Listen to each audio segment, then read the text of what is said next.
ফরিদপুর আওয়ামী লীগ বিএনপির মধ্যকার তুমুল সংঘর্ষে আহত 20 জন। দর্শক, বর্তমান আমরা আছি ফরিদপুর জেলার ঐতিহাসিক সালতা থানায়। আর আপনারা দেখতে পাচ্ছেন এখানে কিন্তু বিএনপি এবং আওয়ামী লীগের মধ্যকার তুমুল সংঘর্ষ কিন্তু বিভিন্ন জায়গায়, অর্থাৎ প্রায় 3 থেকে 4টি দলে ভাগ হয়ে সংঘর্ষ চলতেছে। এখন আমরা দেখতেছি এ হলো প্রথম দল। আমার সামনে যারা আছে এরা বিএনপির, এবং আমাদের হাতের বাম পাশে যারা আছে ওই যে বাড়ির উপর তারা আওয়ামী। বর্তমানে কিন্তু দুই দলই কিন্তু অনেকটা শক্তিধর। সরকার পতনের পর এই প্রথম দেখা যাচ্ছে যে আওয়ামী লীগ বিএনপির মধ্যে সংঘর্ষ হচ্ছে।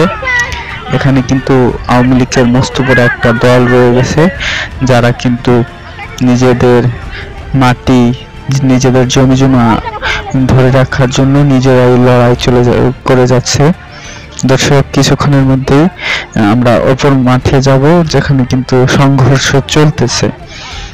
তো দর্শক, ওই পাশ থেকে আরেকটা ছবি তুলে আমি দিতে বলছি, যেখানে আওয়ামী লীগের লোকজন রেডি হয়ে প্রস্তুত রয়েছে। দর্শক দেখতে পাচ্ছেন। আর আমরা এখন অন্য মাঠে যাব যেখানে কিন্তু তুমুল সংঘর্ষ চলতেছে, যেখানে কিন্তু ইতিমধ্যে শোনা গেছে 20 থেকে 25 জন যারা কিন্তু আহত হয়ে গেছে। দর্শক, আমরা এই পাশে ইতিমধ্যে চলে এসেছি। তো দেখছেন অনেক দূরে গ্যাঞ্জাম চলতেছে, যার কারণে আমরা আগাচ্ছি না। তো আপনাদের মাঝামাঝি নিয়ে যাব। তো কিছুটা জুম করে দেখছেন ওই যে একজন গামছা পরা ভাই, গামছা মাথায় বাঁধা, সেই ভাই কিন্তু আওয়ামী। তাকে কিন্তু আটক করেছে বিএনপির লোকজন, কিন্তু দেখেন গ্রামের ভাই বলে অন্য সবাই বলতেছে তাকে ছেড়ে দাও, যার কারণে ছেড়ে দিচ্ছে। কিন্তু তাকে কিন্তু অনেকটা সজোরেই মেরেছে প্রথমে, যেটা তুলতে পারেনি।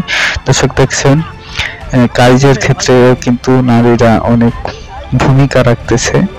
আসলে বর্তমান সরকার যেটা আমাদের সাবেক সরকার যেটা চেয়েছে, সব জায়গায় নারীদের অধিকার, তো কাজের ক্ষেত্রেও তো সেটা থাকা দরকার। তো দেখতেছেন তারাও কিন্তু কাজে করার চেষ্টা করতেছে। আর এই যে আমাদের সামনে দেখতেছেন আমরা অন্য সাইডে চলে এসেছি। আর এখানেই কিন্তু প্রথম কেন্দ্রবিন্দু মারামারি, যেখানে মারামারিটা সৃষ্টি হয়েছে। এখন এই যে সামনে বাড়ি, এটা ভাঙবার যাইতেছে। সামনের বাড়িটা আওয়ামী যে সদস্য আছে তাদের বাড়ি, আওয়ামী লীগপন্থী যারা আছে তাদের বাড়ি। তো বিএনপির লোকজন ও পাশ থেকে বিজয় নিয়ে এই পাশে এসেছে বাড়িটা ভাঙার জন্য। কিন্তু স্থানীয় যে গণ্যমান্য মানুষ আছে তারা তাদেরকে এই বাড়ি থেকে দূরে যাইতে বলতেছে। দর্শক, এই ছিল আজকের ভিডিওতে। পরবর্তীতে